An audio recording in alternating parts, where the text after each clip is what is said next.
আচ্ছা শুনিস, আজকে আমাদের 3 নম্বর অধ্যায়টা হচ্ছে বৃত্তের সম্পর্কিত উপাদ্য, মানে বৃত্ত সম্পর্কে আমরা জানবো। ক্লাস 9 আমরা জানছিলাম বৃত্ত, ব্যাস, ব্যাসার্ধ, পরিধি, যে সেগুলো জানছিলাম। তো সেগুলো সম্পর্কে একটু আলোচনা করে দিই যে বৃত্তের যে, বৃত্তের ব্যাসার্ধ, আমার এখানে অনেক জিনিস লেখাই আছে, সেটা সম্পর্কে একটু আলোচনা করে দিই, তারা বাকি জিনিসটাতে আসে ডিটেলস। তো এই অধ্যায়টার নাম হচ্ছে বৃত্তের সম্পর্কিত উপাদ্য, মানে এখন আমরা বৃত্ত সম্পর্কে আমরা কনসেপ্টটা মানে যেটুকু জানছি তার থেকে এখানে ভালো করে জানবো। তো প্রথমে একটা ছবি দেখতে পাচ্ছি, এটা হচ্ছে একটা বৃত্তের ছবি। তো বৃত্তের কেন্দ্র থেকে পরিধি অবধি যে দূরত্বটা থাকে সেটা হচ্ছে বৃত্তের কি বলা হয়? ব্যাসার্ধ বলা হয়। আমরা আগেই জানছি, ঠিক আছে? এটা কি বলা হচ্ছে? বৃত্তের ব্যাসার্ধ বলা হয়। আর এটাকে যদি বড় করে এভাবে বড় করে এটাকে যুক্ত করে দিতে হয়, এটাকে তাহলে কি বলা হচ্ছে? বৃত্তের ব্যাস। বৃত্তের ব্যাস তাহলে কোনটা বলা হচ্ছে? বৃত্তের পরিধির পুরো একটা অংশ থেকে এটাকে বৃত্তের চারপাশটা বলা হয় পরিধি বলা হয়। আর এটাকে আবার বৃত্ত চাপও বলা হয়। বৃত্ত চাপ বলতে যে লিখি এ পি বি, হয় না? এটাকে বৃত্ত চাপ বলা হয়, ঠিক আছে? ওগুলো পরে আলোচনায় আসি। তাহলে বৃত্তের কোন একটা পরিধির একটা অংশ থেকে বৃত্তের কেন্দ্র দিয়ে কোন একটা সরলরেখা যদি বৃত্তের অপর অংশে মানে সরলরেখা একদম টানা হয়, তাহলে সেটাকে বলা হচ্ছে বৃত্তের কি বলা হচ্ছে? ব্যাস। আর বৃত্তের ব্যাসের অর্ধেক অংশটাকে বলা হয় বৃত্তের ব্যাসার্ধ। তাহলে আমরা যদি একটা বৃত্ত অঙ্কন করি, এই বৃত্তের মধ্যে যতগুলো আমি ব্যাস টানবো, মনে করো অনেকগুলো ব্যাস টানলাম, অনেকগুলো ব্যাস টানা যাবে, তো ব্যাসের দৈর্ঘ্যগুলো সমান হবে না অসমান হবে? কি হবে? সমান না অসমান? আমি যতগুলো ব্যাস টানি এইভাবে টানলাম, সমান হবে না অসমান হবে? সব তো সমানই হবে, সবগুলো কি হবে? আমি যতগুলো ব্যাস টানি না কেন প্রত্যেকটা কি হবে? সমান হবে। আর যদি ব্যাসার্ধ টানি তাহলে ব্যাসার্ধগুলো সমান না অসমান হবে?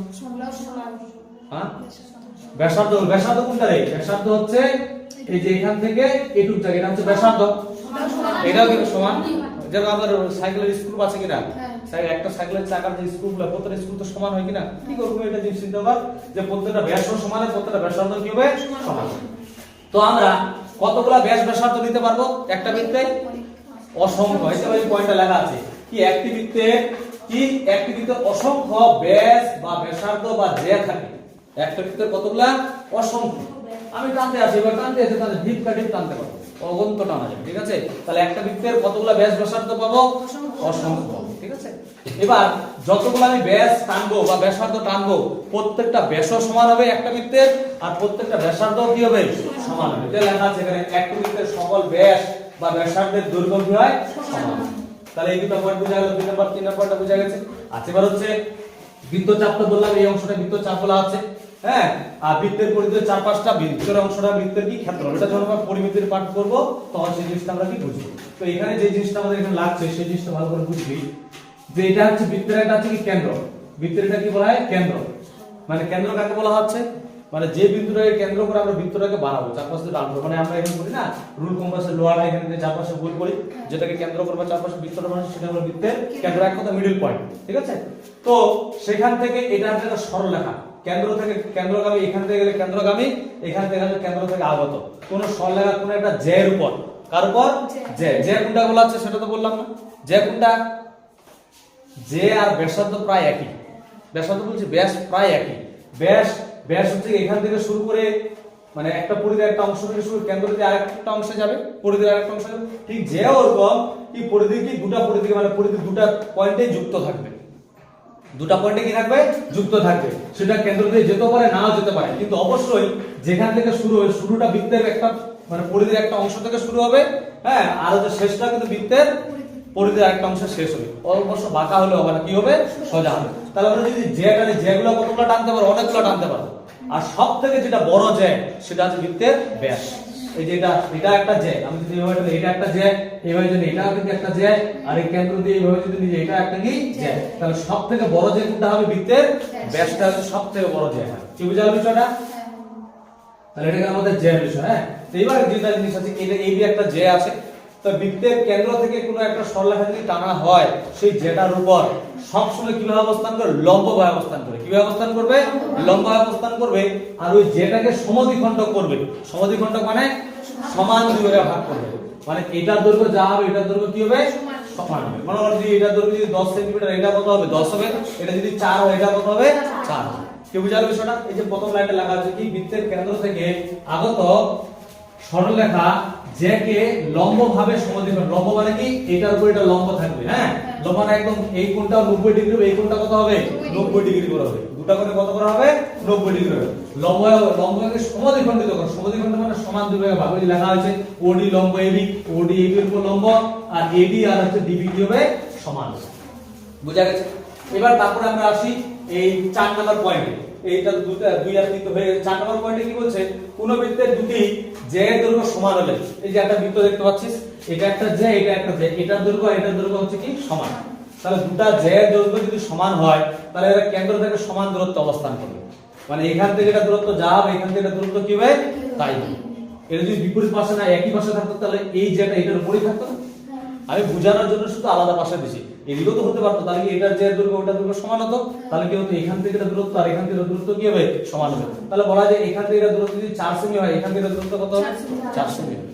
ঠিক একই ভাবে এই যে এটা যে এর দৈর্ঘ্য যদি সমান হয়, মানে এটা যে এখানে পরেরটাতে বলছি, এটা যে আর এটা যে এর দৈর্ঘ্য সমান হয় তাহলে এই কোণ আর এই কোণ কি হবে সমান হবে, এই দুটো কোণ কি হবে সমান হবে। কি করে সমান হয় বলতে কি একটু বলে দিই, তাহলে এটা তো প্রমাণের মতো, দেখ এটার দৈর্ঘ্য সমান এটার দৈর্ঘ্য সমান, সাপোজ ধরো এটা 6 সেমি এটা 6 সেমি, ঠিক আছে, আমরা উপপাদ্য যেভাবে প্রমাণ করব পরে বলছি।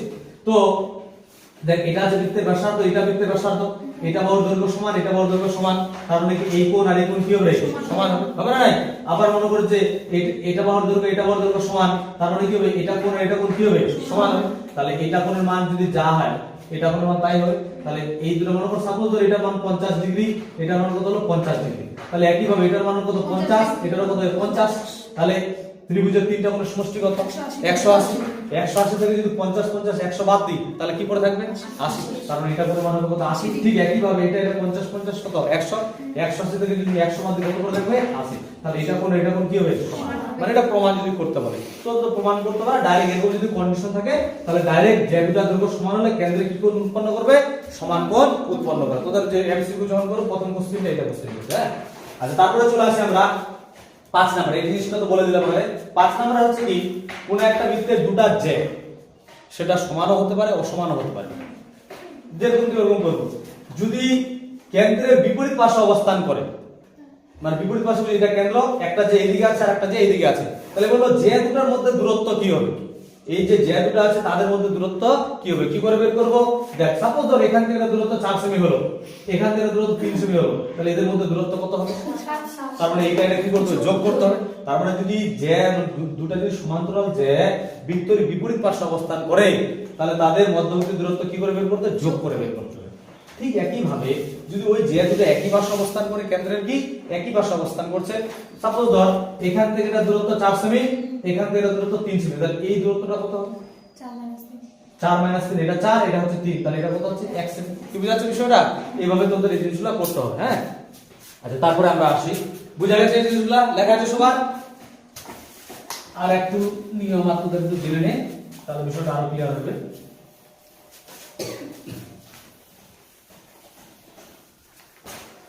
মনে কর দেখ বৃত্তচাপ তো বুঝতে পারলি, বৃত্তচাপ বুঝতে পারছিস না, উপবৃত্ত আর অধিবৃত্ত জানিস, উপবৃত্ত অধিবৃত্ত এটা বলে দিই আলোচনা আগে।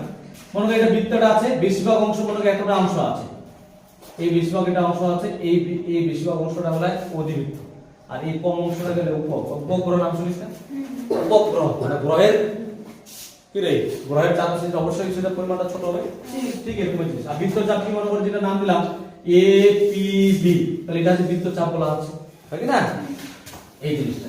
আচ্ছা তারপরে জিনিসটা আসে, তো মনে কর একটা এরকম বৃত্ত আছে, এর বাইরে আর একটা বৃত্ত আছে, দুটা বৃত্ত আছে, পাশের কটা বৃত্ত আছে দুটা, মানে এদের কেন্দ্র একটাই, দুজনের কেন্দ্র কোনটা হবে একই হবে কেন্দ্র, তাহলে এটা একটা লাইন যদি যুক্ত করা হয় তাহলে এটার দৈর্ঘ্য সমান হবে না অসমান হবে বলতো, কি হবে সমান হবে। কেন সমান হবে, দেখ এটার উপর একটা লম্ব আমি নাম দিলাম, এটা এ এটা বি এটা সি এটা হচ্ছে কি ডি দিলাম, সাপোজ ধরি কেন্দ্র তো এটা কি নাম দেব পি নাম দিলাম, ঠিক আছে, তাহলে দেখ এটা যদি লম্ব অবস্থান করে এটার দৈর্ঘ্য কি হবে সমান হবে, সাপোজ ধর এটার দৈর্ঘ্য মনে করে যে 4 সেমি, তাহলে এটা কত হবে 4 সেমি হবে, ঠিক হবে।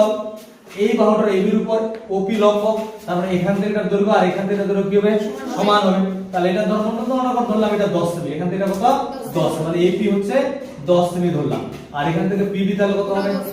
এটাও 10 সেমি হবে। তাহলে বলতে এটা কত হবে? এখান থেকে এটা 10, 10 থেকে 4 বাদ দিলে কত হবে? 6। এখান থেকে এটা 10, এটা 4 থেকে এটা কত হবে? 6। তার মানে দুটো যদি এক কেন্দ্রীয় বৃত্ত হয়, তার মানে যে পরিধির যে অংশটা মানে তাদের যুক্ত স্থল, তাদের মধ্যে দূরত্বটা কি হবে? এটা তো জানার বিষয় আছে। হ্যাঁ, তো আমরা মোটামুটি বৃত্ত সম্পর্কে সবকিছু যেগুলো জিনিস ছিল সেগুলো আমরা জেনে নিলাম। এবার আমাদের জানতে হবে এখান থেকে আমরা যে জিনিসগুলো করব সেটা হচ্ছে উপপাদ্য প্রমাণ। আমরা উপপাদ্য কবে থেকে শুরু করছি? ক্লাস 8 থেকে শুরু করছি, তাই কি না? অনেকে জানি, অনেকে ভালো মতো কিন্তু জানি না। তো আমরা যখন উপপাদ্য প্রমাণ করি, ম্যাক্সিমাম উপপাদ্য আমাদেরকে দুটো ত্রিভুজ লাগে। কটা ত্রিভুজ লাগে? দুটো ত্রিভুজ লাগে। তো মনে করো এটা একটা ত্রিভুজ আছে, আর একটা আছে বড় করে দিই, এটা একটা ত্রিভুজ, আর এখানে আরেকটা ত্রিভুজ আছে। এটার নাম দিলাম এ বি সি, এটার নাম হলো পি কিউ। তিনটা কন্ডিশনে সর্বসম। কটা কন্ডিশনে? তিনটা কন্ডিশনে। তোদের 8 নম্বর অধ্যায়ের জন্য প্রথম সদৃশ্যতা আছে, সেটা এখান থেকে একটা বিষয় বলে দেব। তো তিনটা জিনিস কি কি? এক হচ্ছে মনে করতে এটা বড় দৈর্ঘ্য, এটা বড় দৈর্ঘ্য সমান হলো, এটা বড় দৈর্ঘ্য, এটা বড় দৈর্ঘ্য সমান হলো, এটা বড় দৈর্ঘ্য, এটা বড় দৈর্ঘ্য কি হলো? সমান হলো। মানে এই ত্রিভুজের সঙ্গে ওই ত্রিভুজের প্রত্যেকটা বাহু কি হলো? মানে এটার সঙ্গে এটা, এটার সঙ্গে এটা সমান হলো, তাহলে সর্বসম হয়। এটা প্রথম কন্ডিশন। ফার্স্ট কন্ডিশন কি? তিনটা করে বাহু সমান হলো। কন্ডিশন কি রে? এস এস এস, বাহু বাহু বাহু, এটা একটা কন্ডিশন। আর একটা কন্ডিশন কি হলো? যে এটা ত্রিভুজে একটা বাহু, এটা ত্রিভুজে একটা বাহু, যে কোনো সংখ্যা হতে পারে। আবার এটা ত্রিভুজে একটা বাহু, এটা ত্রিভুজে একটা বাহু কি হলো? সমান। ঠিক আছে? আর এটা ত্রিভুজে একটা কোণ, আর এটা ত্রিভুজে একটা কোণ কি হলো? সমান। তাহলে কি হতে পারে? সর্বসম হতে পারে। এটা একটা কন্ডিশন। সেই 2 নাম্বার কন্ডিশন কি? S A S. এটা কি উভয় নির্ভর করবে আমি যেভাবে সাজাবো সেভাবে কিন্তু লিখবো। আমি যদি বাহুটা আগে লিখি তাহলে এস, তারপর যদি বাহু লিখি তাহলে আবার এস, তারপর যদি কোণ দিই তাহলে হবে এ। আমি যদি কোণটা আগে লিখি তাহলে এ এ এস, বুঝতে পারলি না? আচ্ছা, তার 3 নাম্বার কন্ডিশন কি? 3 নাম্বার কন্ডিশন হচ্ছে মনে কর এটা ত্রিভুজের দুটো কোণ, মানে এটা কোণের সঙ্গে এটা কোণ সমান, এটা কোণের সঙ্গে মনে কর এটা কোণ সমান, দিলাম ইচ্ছা করে সমান, আর এটা বাহুর সঙ্গে এর একটা বাহু সমান, তাহলে কিন্তু সর্বসম হতে পারে। সেটাকে কি, যে কন্ডিশনটা কি?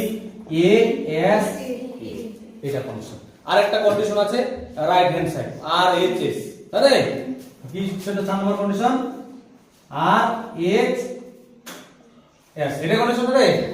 এটা বলে আর হচ্ছে রাইট অ্যাঙ্গেল। কখন? যখন সমকোণী ত্রিভুজ থাকবে, এরকম ধরনের ত্রিভুজ থাকবে, তখনই কিন্তু এটা সম্ভব হবে। যখন সমকোণী ত্রিভুজের মতো পাবো তখনই। আর হচ্ছে রাইট অ্যাঙ্গেল, এইচ হচ্ছে হাইপোটেনিয়াস, আর এস হচ্ছে কি? বাহুটা। এই যে এটা হচ্ছে হাইপোটেনিয়াস, ঠিক আছে? হ্যাঁ, আর এস হচ্ছে বাহুটা, যে কোনো একটা বাহু, আর আর হচ্ছে কি? এই যে রাইট অ্যাঙ্গেল কোণটা। তো আমরা এই তিনটা কন্ডিশনে অ্যাপ্লাই করে এটা কিন্তু আমি করব না। এই কন্ডিশন দিয়ে আমি অঙ্ক করাবো। যেটাই মানে কোনো কোশ্চেন যদি এটা থাকে তাহলে কিন্তু আমি করব না, আমরা এই তিনটা কন্ডিশনের মধ্যেই চলব। আর একটা সদৃশ্যতা বলে দিই, সদৃশ্যতা কখন হবে? যখন এই ত্রিভুজের তিনটা কোণ আর এই ত্রিভুজের তিনটা কোণই সমান হবে, তখনই হয় সদৃশ্যতা। কেউ ভুল করে বলিস না যে তিনটা কোণ সমান হলো সর্বসম হয়, সেটা সদৃশ্যতা হয়। সেটা আমরা 8 নম্বর অধ্যায়ে আমরা ডিটেইলসে ক্লাস করব, ঠিক আছে? আচ্ছা, এবার যে জিনিসটা আমরা জানবো, উপপাদ্যের আমাদের অনেক প্রবলেম হয় না রে। উপপাদ্য বলা আছে, এখানে একটা জিনিস বললাম না, সূত্র। এই অধ্যায়ে তো সূত্র বললাম না, সূত্রটা একটাই সূত্র। সূত্রটাকে তাহলে বলে দিই, সূত্রটা লিখে নাও তাহলে সবাই। একটাই তো সূত্র, তারপরে আমি উপপাদ্যে আসি। ভালো করে একটা গল্প টল্প শোনাটা দিয়ে শুরু করবো স্কুলে। হ্যাঁ, তো সূত্র একটাই সূত্র আমাদের, সেটা হচ্ছে পিথাগোরাসের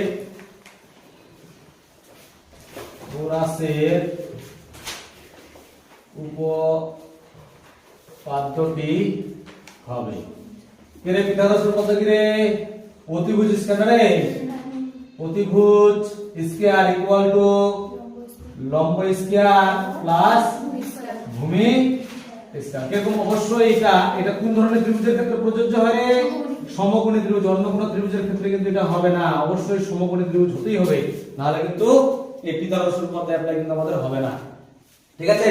তোকে কিন্তু অতিভুজের স্কয়ার মান বের করতে হবে না, অতিভুজের মান বের করতে হবে। তাহলে অতিভুজের মানটা কি করে বের করব? রুটটা এদিকে নিয়ে যাব।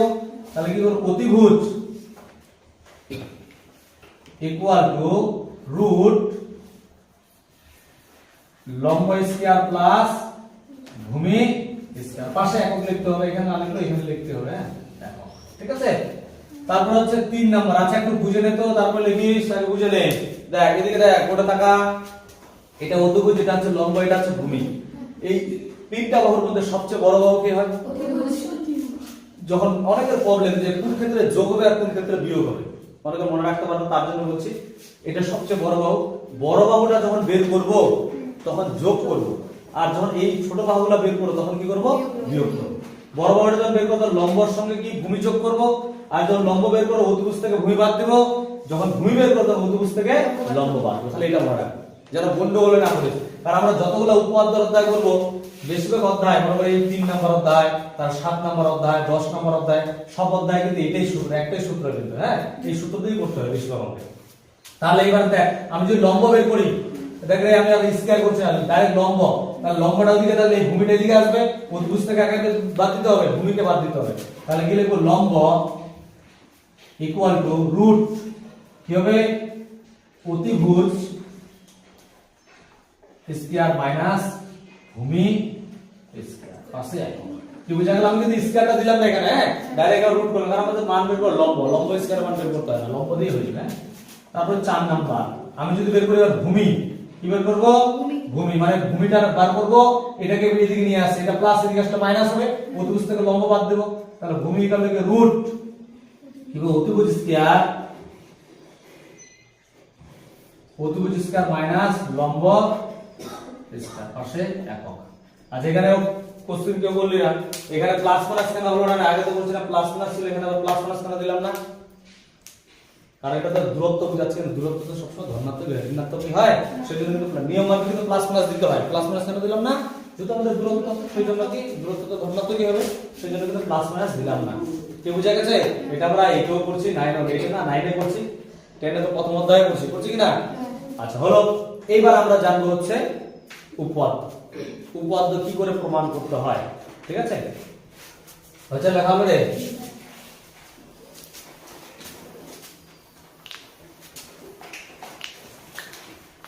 আচ্ছা বলতো উপপাদ্যের কটা স্টেজ, কটা উপপাদ্যের কটা স্টেজে ভাগ করা হয়? 4টা স্টেজ। প্রথমে হচ্ছে প্রদত্ত বা দেওয়া আছে, তার হচ্ছে প্রামাণ্য, তার হচ্ছে প্রমাণ, তারপরে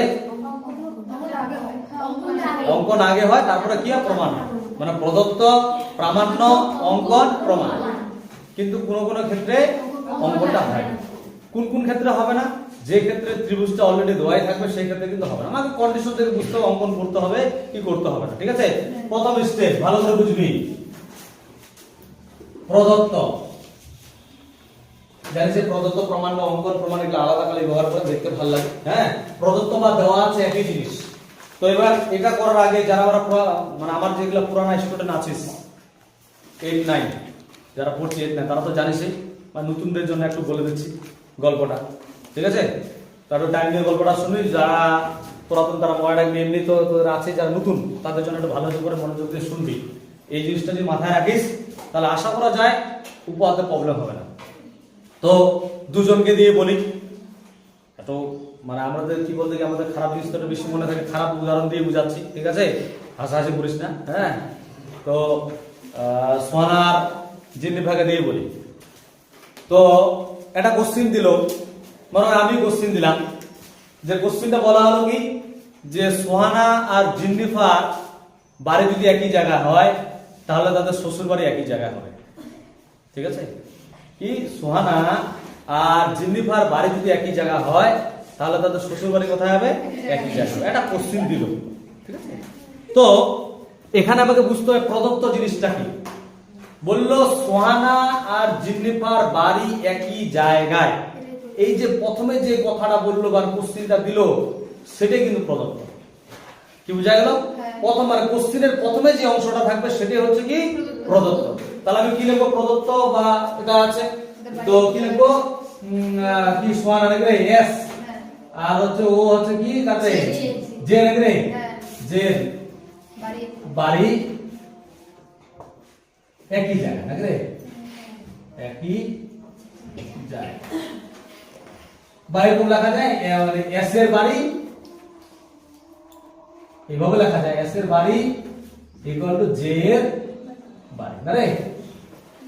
এটা লিখলে বেশি ভালো হবে না?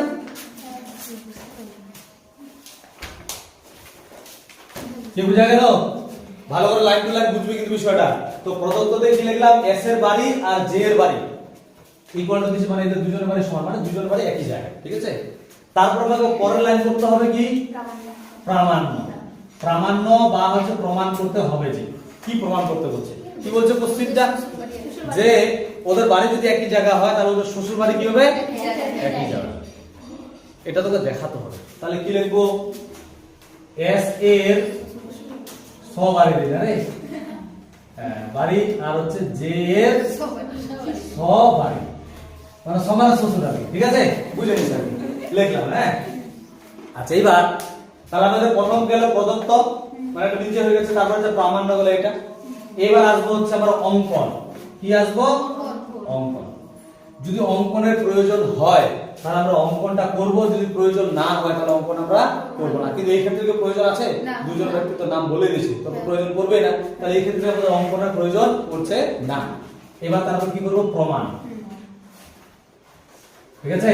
প্রমাণে কি দেব যেহেতু সোহান আর হচ্ছে জিন্নিফা তাই না, তাহলে যাকে আগে লিখবি তার বৈশিষ্ট্যগুলো আগে দিতে হবে, যাকে পরে লিখব ওর বৈশিষ্ট্যটা পরে দিতে হবে। আমি লিখলাম এস ও জে এর মধ্যে।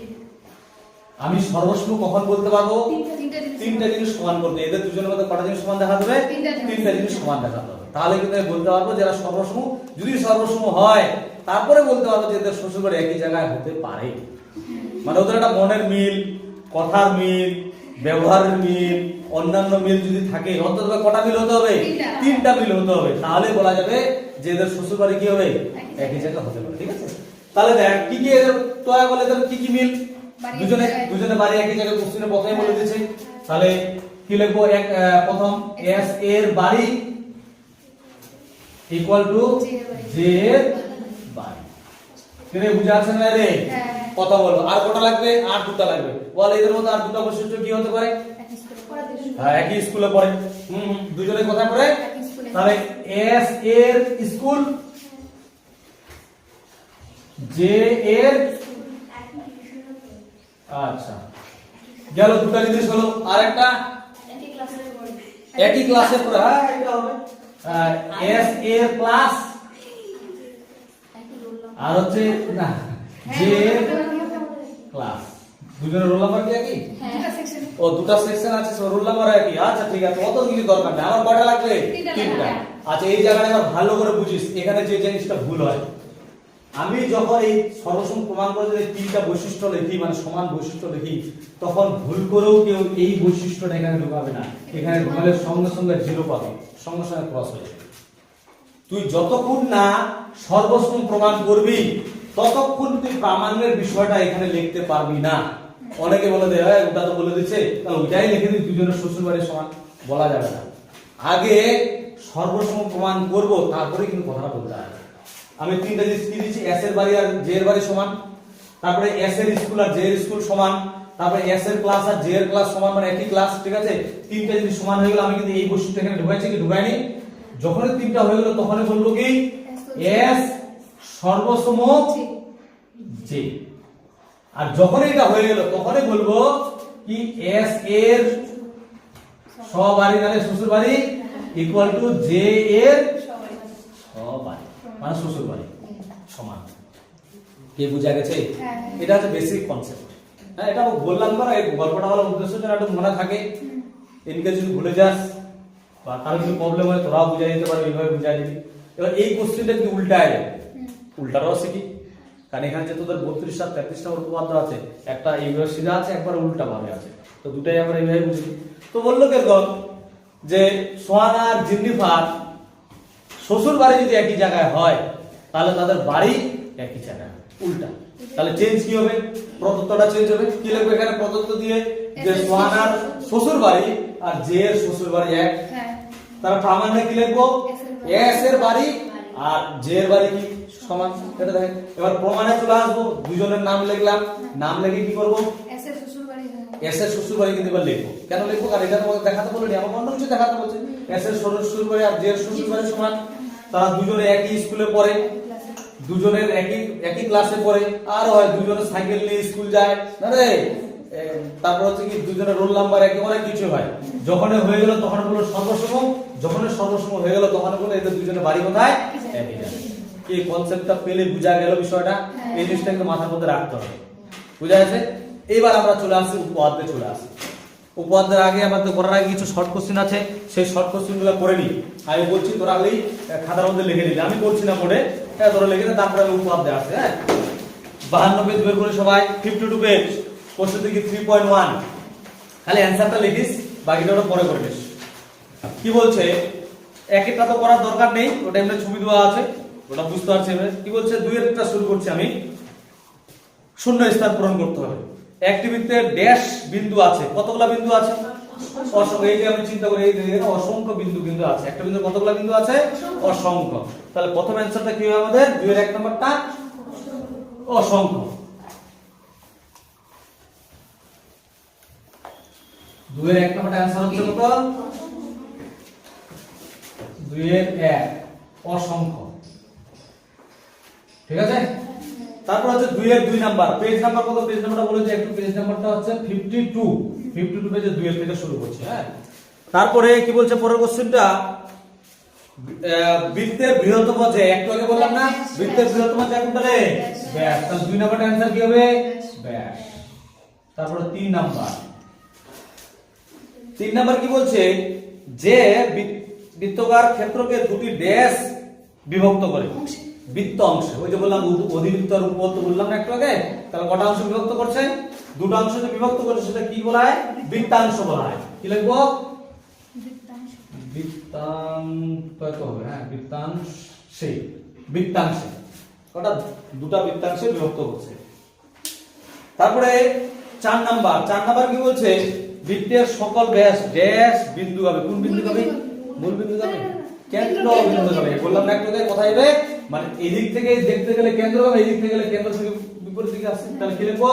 কেন্দ্রগামী, কেন্দ্রগামী।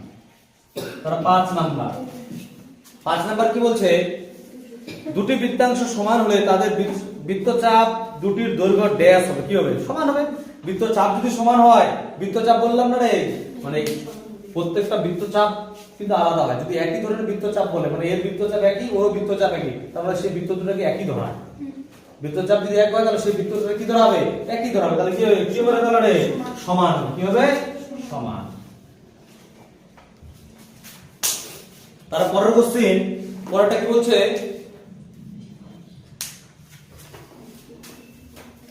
6 নাম্বার না রে, একটি বৃত্তাকার ক্ষেত্রে বৃত্তকলা হলে বৃত্তচাপ এবং দুটি ড্যাশ এর দ্বারা সীমাবদ্ধ থাকে। কিসের দ্বারা সীমাবদ্ধ থাকে? বৃত্তচাপ আর দুটি ড্যাশ এর দ্বারা সীমাবদ্ধ থাকে ব্যাসার্ধ দ্বারা। এটা কি দ্বারা? ব্যাসার্ধ। এই যে ব্যাসার্ধ টানা হয় কিনা, ব্যাসার্ধ দিয়ে করা হয়, এটা একটু মনে রাখিস। হ্যাঁ বৃত্তচাপটা হচ্ছে ব্যাসার্ধ দ্বারা সীমাবদ্ধ থাকে। তার মধ্যে সীমাবদ্ধ থাকে ব্যাসার্ধ। আনসার হচ্ছে ব্যাসার্ধ। 6 নাম্বার, ব্যাসার্ধ দ্বারা সীমাবদ্ধ। তারপরে 7 নাম্বার কি বলছে, বৃত্তের বাইরে কোনো বিন্দু ও কেন্দ্রে যে রেখাংশের দৈর্ঘ্য ব্যাসার্ধের দৈর্ঘ্য অপেক্ষা কি হবে? বলতো কি হবে? আবার বলছে বৃত্তের বাইরে কোনো বিন্দু ও কেন্দ্রের সংযোগ রেখাংশ দৈর্ঘ্য ব্যাসার্ধের দৈর্ঘ্য অপেক্ষা কি হবে? বাইরে থেকে যদি একটা সরলরেখা টানা হয়, তাহলে সেটা ব্যাসার্ধের অপেক্ষা কি বড় হবে না ছোট হবে? বড় হবে। এটা তো বড় হবে না, ভিতরটা ব্যাসার্ধটা নির্দিষ্ট ব্যাসার্ধের ওর মধ্যেই থাকবে সীমাবদ্ধ। আর যদি বাইরে থেকে টানি তো অনেক বড় নিতে পারবো আমি, কি না? সেটা কি বড় হবে, ব্যাসার্ধ কি ছোট হবে? তাহলে অ্যানসার কি হবে? বড় হবে। হ্যাঁ বড়। তারপর পরের কোশ্চেনটা কি আছে? 3 নাম্বার, রিজল্ট কম্পারেশন কি বলছে, স্কেল ও পেন্সিলের সাহায্যে একটি বৃত্ত এঁকে কেন্দ্র যে ব্যাস ব্যাসার্ধ উপচাপ অধিচাপ নির্দেশ করি। দরকার আছে কি? এটা দরকার নেই। একটা বৃত্ত বানায়, ব্যাস কোনটা, ব্যাসার্ধ কোনটা, বৃত্তচাপ কোনটা, যে কোনটা দেখাতে হবে। জানিস সবকিছু কি না? দেখাতে হবে কি? এবার সত্য মিথ্যা 4 এর 1 নাম্বার কি বলছে, একটি বৃত্ত সমতলী চিত্র। ঠিক বলছে না ভুল বলছে? সমতলী জানিস তো, এই যে এটা আছে এটা সমতল না? আমি যে বৃত্ত বানাই এটা সমতলের মধ্যেই তো বানাই, তাহলে এটা অবশ্যই সমতলী চিত্র। তাহলে কি বল? সত্য। কত নাম্বার? 1 নাম্বার সত্য, মানে ট্রু দিচ্ছি আমি। হ্যাঁ লিখছি আমি সত্য, ট্রু। ঠিক আছে, ট্রু কোন জানিস। 2 নাম্বার কি বলছে, বৃত্তাংশের একটি সমতলী ক্ষেত্র। ঠিক না ভুল? বৃত্তাংশ সমতলের মধ্যে আমরা পড়ি নাই ত্রিভুজ কাকে বলে? তিনটি বাহু দ্বারা সীমাবদ্ধ সমতলিক ক্ষেত্রকে ত্রিভুজ বলে। সমতল ত্রিভুজ যেমন সেটা তো সমতলের মধ্যে কিনা, সেই জিনিসটা সমতলে ওইটাই জিনিস। এবার যদি আমি ঘন বস্তু বানাই, কিউব জানিস কিনা, তোর কি বই, এগুলা কিন্তু সমতলিক হবে না তখন, ঠিক আছে? আচ্ছা কিউব কোথায় ছিলাম? বৃত্তাংশ একটি সমতলিক ক্ষেত্র, ঠিক না ভুল? অবশ্যই ঠিক হবে, সমতলিক তো, সবই তো সমতলিকের মধ্যে। বৃত্তের যতগুলো অংশ সবগুলো কিন্তু সমতলিক। ওর বৃত্তের যতগুলো যদি বলে গোলক তাহলে কিন্তু হবে না। তাহলে এটাও কি হবে? 2 নাম্বারটা কি হচ্ছে তাহলে? সত্য। আচ্ছা তার 3 নাম্বার কি আছে? বৃত্তকলা একটি সমতলিক ক্ষেত্র, ঠিক না ভুল? এটাও ঠিক, আমি তো বলে দিলাম যতগুলো বলবে সবগুলাই কি হবে? 3 নাম্বারটাও ঠিক। তারপর 4 নাম্বার, যে একটি সরলরেখা, কি সত্য না মিথ্যা? রে যে সরলরেখা সত্য না মিথ্যা? সত্য। যেটা তো সরলরেখা, তাহলে এটাও 4 নাম্বারটাও সত্য, সব সত্য হয়ে আছে না রে? ট্রু। 5 নাম্বার কি বলছে? চাপ একটি সরলরেখা, ঠিক বলছে না ভুল বলছে? না ভুল বলছে। জানিস কিনা চাপ? একটু বললাম না, এই যে গোল, এটাই চাপ। এটা কি সরলরেখা হয়? এটা বক্ররেখা, তাহলে কি বলছে? মিথ্যা বলছে। তারপরে একটি বৃত্তের সসীম সংখ্যক একই দৈর্ঘ্যের যে আছে, ঠিক বলছে না ভুল বলছে? সসীম সংখ্যক, সসীম মানে একটা নির্দিষ্ট মান, সংখ্যক সসীম সংখ্যক কি বলছে? একই দৈর্ঘ্যের যে থাকে। আচ্ছা যতগুলো আমি যে বানাবো প্রত্যেকটা যে কি দৈর্ঘ্য সমান হয়? না, যেগুলো কি হয়? অসমান। তাহলে এটা সত্য বলছে না মিথ্যা বলছে? মিথ্যা। তাহলে 6 নাম্বারটা হচ্ছে কত? মিথ্যা, মানে ফলস। তারপরে 7 নাম্বার কি বলছে? একটি নির্দিষ্ট বিন্দুকে কেন্দ্র করে একটি বৃত্ত আঁকা সম্ভব, ঠিক বলছে না ভুল বলছে? আমি একটা নির্দিষ্ট বিন্দুকে বেশি আঁকবো, কিরকম বিষয়টা? অনেকের কিন্তু মনে হতে পারে একটাই তো বৃত্ত বানাতে পারে, মনে হচ্ছে না এরকম? না, আবার বাইরে দাও। এই যে একটু বুঝালাম না, এই বিন্দুকে কেন্দ্র করে আমি একটা গোল বানালাম, আবার এই বিন্দুকে কেন্দ্র আরো তো গোল বানাতে পারি, আরো তো বানাতে পারি কি না? তাহলে ঠিক বলছে কি ভুল বলছে? তাহলে এটা কি? তাহলে আমাদের সত্য মিথ্যা গেলে যেগুলো আছে এগুলো হয়ে গেল সব। এবার আমরা উপপাদ্য যাব। হ্যাঁ 8 নাম্বার হয়নি? আচ্ছা 8 নাম্বারটা কি বলছে? 8 নাম্বার, দুটি সর্বসম বৃত্তের ব্যাসার্ধের দৈর্ঘ্য সমান, দুটো সর্বসম বৃত্তের ব্যাসার্ধের দৈর্ঘ্য সমান। তাহলে ঠিক বলছে আর ভুল বলছে?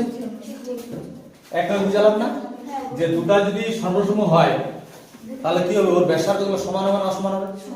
ব্যাসার্ধ তো একই হয় কিনা, সমানই তো হবে কিনা? তাহলে এটা হচ্ছে সত্য। 8 নাম্বারটা কত হবে তাহলে আমাদের? 7 নাম্বারটা লিখে নেই না? ফল। 7 নাম্বারটা মিথ্যা আছে, আচ্ছা লিখে দিচ্ছি। ঠিক আছে, 7 নাম্বারটা মিথ্যা আর 8 নাম্বারটা কি হলো? সত্য।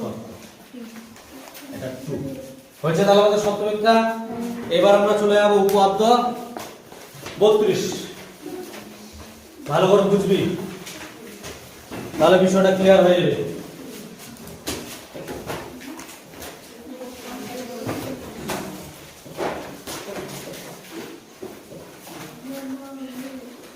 শোনে সাহেব বলছি, শুনি ভালো করে, মনোযোগ দিয়ে বুঝবি। একটা উপপাদ্য বুঝলে বাকিগুলো তো হয়ে যাবে। মানে ক্লাস 10 এর প্রথম উপপাদ্য এটাই। হ্যাঁ কি বলছে? ব্যাস নয় এরূপ কোন যে এর উপর বৃত্তের কেন্দ্র থেকে লম্ব অঙ্কন করলে, বৃত্তের কেন্দ্র থেকে লম্ব অঙ্কন করলে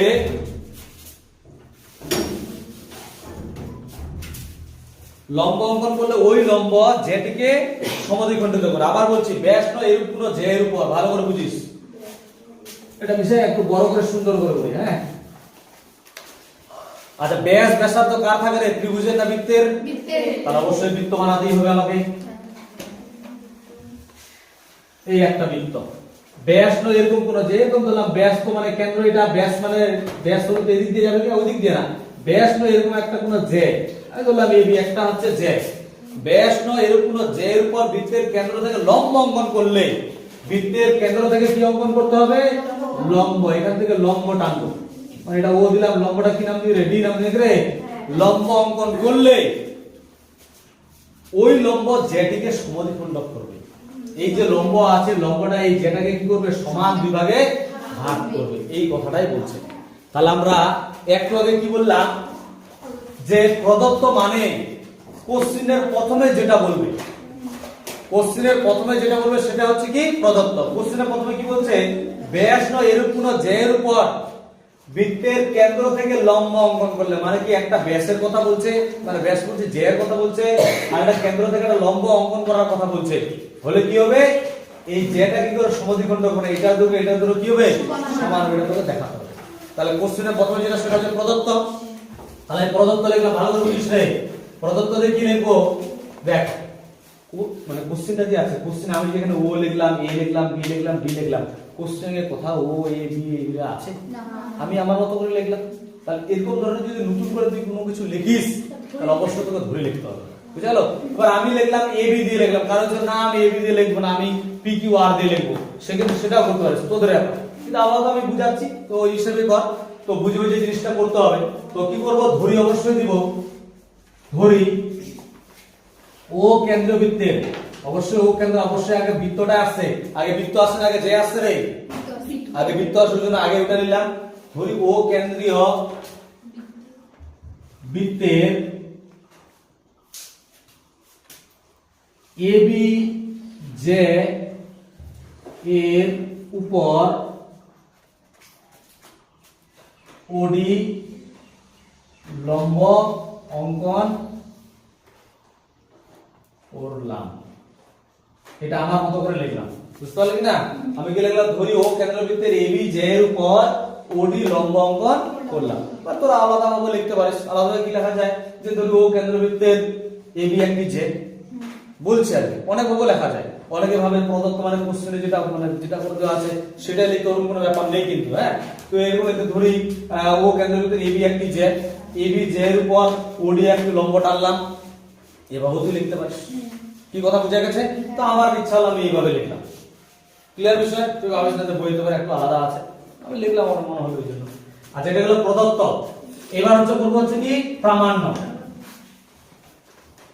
প্রামাণ্য দিয়ে কি লিখবো, কি প্রমাণ করতে হবে রে? মানে কোশ্চেনের শেষের লাইনে কি বলছিল, এই যে কেন্দ্রবিন্দু সরলরেখা যেটাকে কি করে সমদ্বিখণ্ডক করবে, সমদ্বিখণ্ডক মানে সমান দুই ভাগে ভাগ করবে, এটা হচ্ছে উপপাদ্য 32 কিন্তু, হ্যাঁ উপপাদ্য 32 খুব ইম্পর্টেন্ট, বুঝলে এবারের জন্য, মানে 2027 সালের জন্য, ঠিক আছে? আচ্ছা, প্রামাণ্যে কি দিব, তাহলে এডি আর ডিবি কি হবে রে সমান, এডি ইকুয়াল টু ডিবি। কোশ্চেনে তো বড় মানে যেটা দেওয়া আছে সলিউশন সেটা তো বড় থাকতেই পারে, ওটা কোনো ব্যাপার না, আমি বিষয়বস্তুটা লিখলেই হবে। প্রামাণ্যকে কি দেখাতে হবে, এডি আর ডিবি কি হবে সমান। কি বোঝা গেছে? এবার দেখ ভালো করে এই জায়গাটা বুঝবি, আমাদের সর্বসম প্রমাণ করার জন্য অবশ্যই দুটো ত্রিভুজ লাগে। এখানে কি কোথাও ত্রিভুজ আছে? ত্রিভুজ তো নেই, তাহলে কি করে হবে, ত্রিভুজ বানাতে হবে। কি করে বানা যায়, আমি যদি ও আর এ কে যুক্ত করি আর ও আর বি কে যুক্ত করি তাহলে একটা ত্রিভুজ হয়ে যাচ্ছে না? তবেই তো সম্ভব হবে। তাহলে এদিকে একটা ত্রিভুজ এদিকে একটা ত্রিভুজ, তাহলে আমি কি অবশ্যই এটাকে অঙ্কন করতেই হবে, হ্যাঁ। তাহলে কি লিখবো, অঙ্কন, কি দিব অঙ্কন। অঙ্কন দিয়ে কি দিব, ও এ মানে ও অর্ধ মানে কি এ, আচ্ছা কমায় দি, এবং ও কমা বি কে যুক্ত করা হলো। বল বুঝা গেছে? আমি কিন্তু পাট পাট করে করছি, কারো অসুবিধা হলে সঙ্গে সঙ্গে জিজ্ঞাসা করে, আমি এটা বুঝতে পারলাম না আমি আবার বুঝাই দেব কিন্তু, কারণ আমাদের ম্যাক্সিমাম স্টুডেন্টরা কি বলতে অঙ্কে উপপাদ্যে খুব প্রবলেম হয়, যে কি করে হলো না হলো, বুঝছিস? পুরাতনরা তো বুঝতে পারবি, যারা নতুন আসিস তাদের একটু সমস্যা হতে পারে, জিজ্ঞাসা করবি কিন্তু, হ্যাঁ। বুঝা আছে? বুঝা গেছে বিষয়টা? এবার আমরা আসি প্রমাণে। প্রমাণটা ভালো করে বুঝবি। প্রমাণ দেখ, আমি এই দুটো ত্রিভুজ দেব, এটা ত্রিভুজ এটা দেব, দেখ ত্রিভুজ নেওয়ার ক্ষেত্রে কিন্তু আমাদের কোনো রকম ব্যাপার নেই, আমি এরকম নিতে পারি এ ও বি ডি, সেটা নিতে পারি, এ ডি ও নিতে পারি, ও এ ডি নিতে পারি, ও ডি এও নিতে পারি, সেটা আমার ব্যাপার, আমি কি নিব। কিন্তু কোণ নেওয়ার ক্ষেত্রে অবশ্যই যেটা কোণ বলবে সেটাকে মাঝখানে নিতে হবে। এই বিষয়টা কিন্তু অনেকের কিন্তু কনফিউশন আছে, কি নিব। ত্রিভুজের ক্ষেত্রে কোনো ব্যাপার না, আমি নিতেই পারি, কিন্তু কোণের ক্ষেত্রে যেটা বলে সেটাই লিখতে হবে। তো আমি দুটো ত্রিভুজ নিই, একটা হচ্ছে আমি এ ও ডি নিব, আর একটা হচ্ছে বি ও ডি নিব, আমার ইচ্ছা হলো এরকম করে নেওয়া। তোদের অন্য কিছু হলো অন্য কিছু নিতে পারিস, কোনো ব্যাপার না।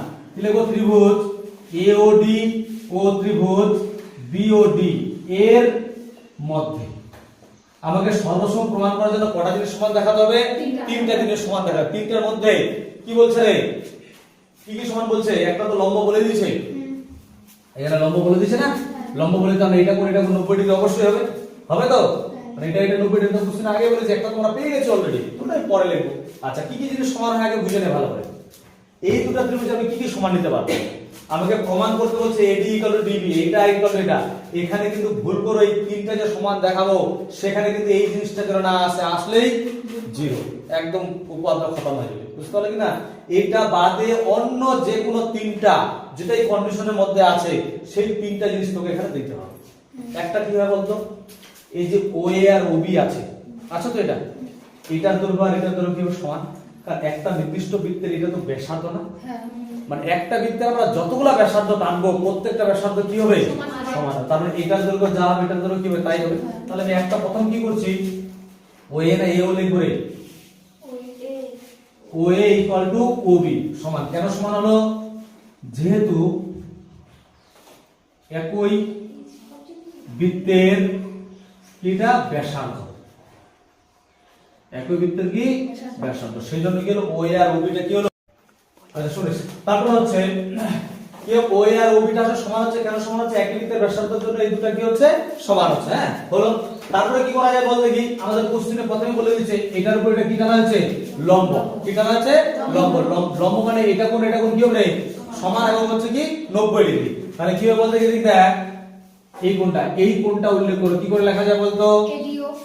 আমি ABO লিখতে পারি বা ODAও লিখতে পারি, কিন্তু যেটা কোণ থাকবে সেই কথা থাকবে মাঝখানে থাকবে। কি লিখবো?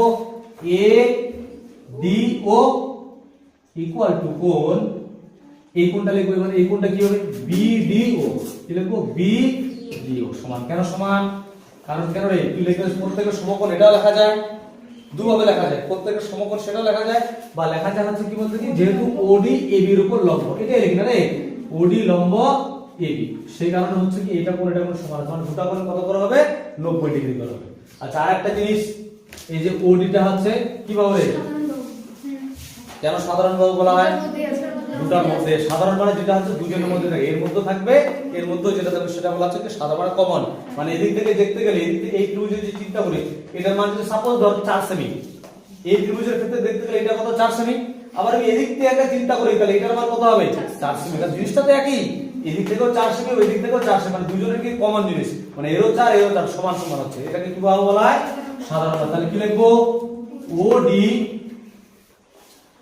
কি বাহু? সাধারণ। বাহ, ওডিটা কি বাহু? সাধারণ।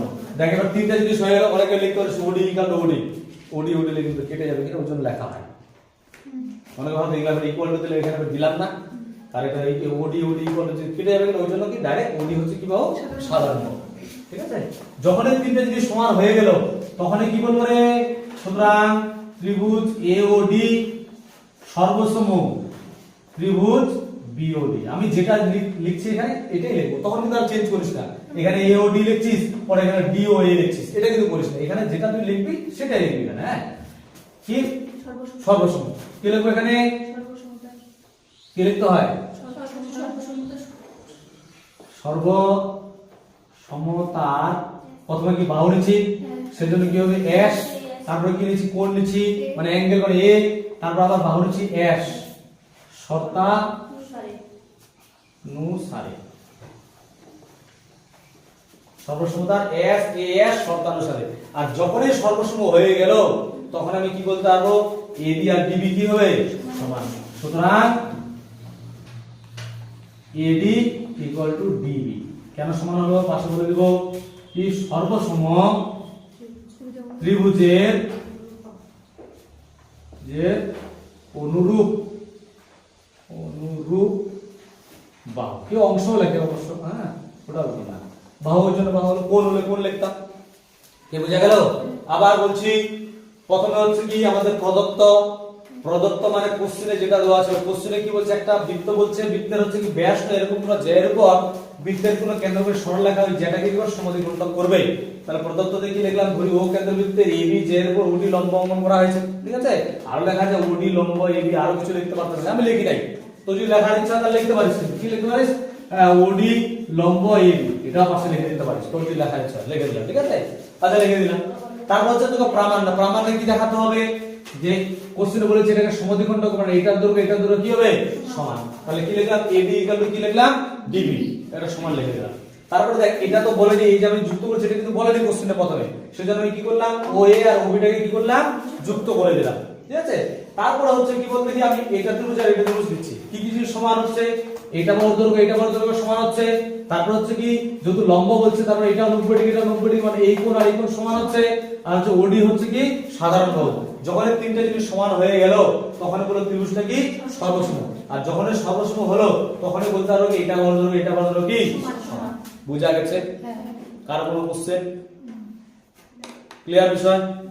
ঠিক আছে, তাহলে তাহলে আমরা চলে যাই 33 নাম্বার। 33 নাম্বারটা পড় ভালো করে দেখি কেমন বুঝলি। চলে আমি বলছি,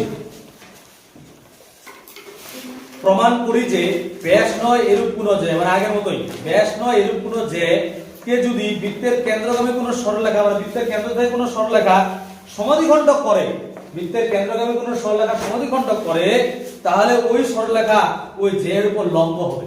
তাহলে এই যে সরলরেখাটা আছে এটার উপর কি হবে, এটা লম্ব হবে। তার মানে তোকে দেখাতে হবে কি, মানে প্রামাণ্যে কি দেখাতে হবে, এটার উপর এটা কি হবে লম্ব, মানে উল্টা। ওই যে শ্বশুর বাড়ি আর বাবার বাড়ি ওই ব্যাপারটাই চলে আসবে না, তাই না, উল্টা হয়ে গেল। হ্যাঁ, তাহলে এবার কি, তাহলে অবশ্যই প্রদত্তটা চেঞ্জ হবে না রে।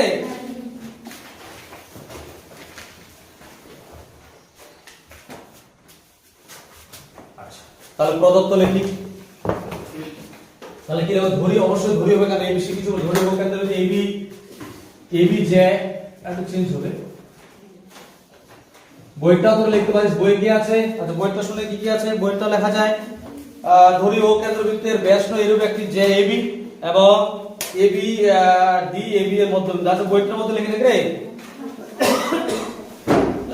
বাইরেও লেখা যায় ধরি এই কেন্দ্রবৃত্তের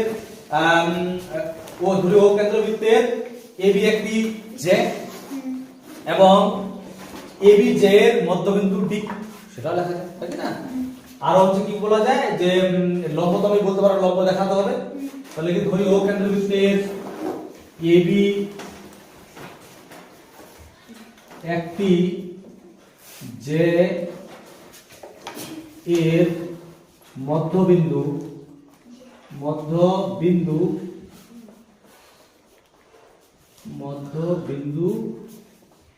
D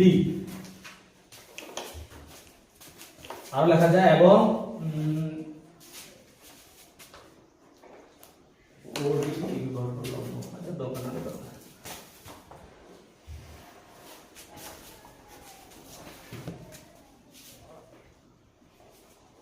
ঠিক আছে, ওটা দিলে যথেষ্ট। বই কারো যদি অসুবিধা হয় না তাহলে বইটাও লিখতে পারিস। আমি কি লেখা, ধরি ও কেন্দ্রবৃত্তের AB একটি যে এর মধ্যবিন্দু হচ্ছে কি D। আরো লেখা যায় যে OD যুক্ত করা হয়েছে এবং OD কে যুক্ত করা হয়েছে, সেটা লেখা যায় কিন্তু। আচ্ছা লিখে দিই, এবং OD O, D দিতে হবে, O, D কে যুক্ত করা হলো। এটা আমি ইচ্ছা করে দিলাম, এটা না লিখলে কোনো অসুবিধা নেই, এটা না লিখতে পারিস, না লিখলে কোনো ব্যাপার না, ঠিক আছে। আচ্ছা এবার প্রামাণ্যে আসে রে, প্রামাণ্যে কি হবে বল, এবার প্রামাণ্যে কি দেখাতে হবে, এটা বাহুর উপর এটা লম্ব, তার মানে কি দিব বল দেখি, OD লম্ব হচ্ছে AB। আগের মতোই এটা তো এটার কথা কি বলছে, বলেনি, তার মানে এটা এটাকে যুক্ত করতে হচ্ছে আমাকে, তাহলে OA আর OB টাকে কি করব, যুক্ত করলাম, করা হলো, ওটা লেখাই আছে। এবার প্রমাণে আসি, প্রমাণটা ভালো করে বুঝবি, ওইটাই জিনিস হবে, একই জিনিস রাখছি, তাহলে কি তোদের সুবিধা হবে, পড়ারও সুবিধা হবে। কি লিখলাম, ত্রিভুজ AOD ও ত্রিভুজ BOD এর মধ্যে কি কি সমান হবে আগে বুঝে নে, পরে লিখবো, আগে বুঝে নে কি কি সমান হয় বলতো। কমন জিনিস OA আর OB কি হবে সমান হবে, কেন, একই বৃত্তের ব্যাসার্ধ, এটা হলো। তারপর আর কি সমান হয় বল, কোশ্চেনে বলেছে এটার দৈর্ঘ্য কি রে সমান, কোশ্চেনে বলে দিয়েছে। আর কি হবে, OD টা কি বাহু, সাধারণ বাহু হবে, তাহলে কি লিখবো, এটাই হচ্ছে, শুধু এটাকে মিশা নিচ্ছে রে, এই জায়গাটা বাদ দিচ্ছি, এটা তো লাগবে না আমার। কি আছে কোশ্চেনে, যদি এটা মধ্যবিন্দু তাহলে কি লিখবো, AB = DB। আচ্ছা বলতো কেন সমান হলো, AD আর DB কেন সমান হলো, কোশ্চেনে তো বলছে, তাহলে আমরা কারণ হিসেবে কি দেব, হ্যাঁ AD আর DB কেন সমান বল, যেহেতু গুড। এবি এর মধ্যবিন্দুকে প্রশ্নে তো লেখাই আছে, মধ্যবিন্দু কি আছে? ডি। এবি এর মধ্যবিন্দু ডি। তারপর হচ্ছে ওডি কি বাহু? সাধারণ বাহু। যখন সাধারণ বাহু হলো তখন বলবো ত্রিভুজটাকে সর্বসময় এখানে চেঞ্জ হয়ে দেখ, প্রথমে বাহু নিছি ওই জন্য এস, তারপরে কি বাহু এস, তারপরে কি বাহু এস, তাহলে এ কিন্তু হবে না, সব কি হবে? এস হবে। তারপরে কি হচ্ছে বলতে কি এখানে ওডি হচ্ছে সাধারণ বাহু হলো, তারপরে যখনই তিনটে জিনিস আমার সমান হয়ে গেল তখন বলবো সর্বসম, যেহেতু বাহু নিচ্ছে প্রথমে বাহু তারপরে বাহু তারপরে বাহু, জন্য সব এস এস হলো। এবার বল এটা তো সর্বসম হয়ে গেল, তাহলে আমরা কি কি সমান দেখাবো? কোনটা সমান দেখাবো? আমাকে আনতে হবে ওডি আর হচ্ছে এবি হচ্ছে কি? ওডি আর এবি কি রে? লম্ব। মানে ওডি এবি এর উপর কি আনতে হবে? লম্ব আনতে হবে। লম্ব আনার জন্য অবশ্যই এটা কোণ কি সমান দেখাতে হবে, 90 ডিগ্রি দেখাতে হবে। সমান আর কি দেখাবো? 90 ডিগ্রি দেখাবো। তাহলে আমি কি লিখবো? এই কোণটা আর এই কোণটা সমান, কি লিখবো? কোণ ADO ইকুয়াল টু কোণ BDO। কি লিখবো? সর্বসমুদ্রের অনুরূপ কি হবে এখানে? কোণ। এবার একটা কথা লিখতে হবে, কি লিখবো? যেহেতু এবি বাহুর উপর ওবি দণ্ডায়মান হয়ে দুটো সমান কোণ উৎপন্ন হয়েছে, দণ্ডায়মান মানে হচ্ছে এটার উপর একটা লম্ব হবে, সিধা সিধি। দণ্ডায়মান ওর উপরে আর কি, তো বই কি আলাদা আছে? ওটাই আছে। কি আছে? যেহেতু ওডি এবি জে এর উপর দণ্ডায়মান হয়ে সমান কোণ উৎপন্ন হয়েছে, সেজন্য এই কোণ দুটো কি হবে? সমকোণ মানে 90 ডিগ্রি। কি লিখবো? যেহেতু, আচ্ছা এইভাবে দিই, যেহেতু ওডি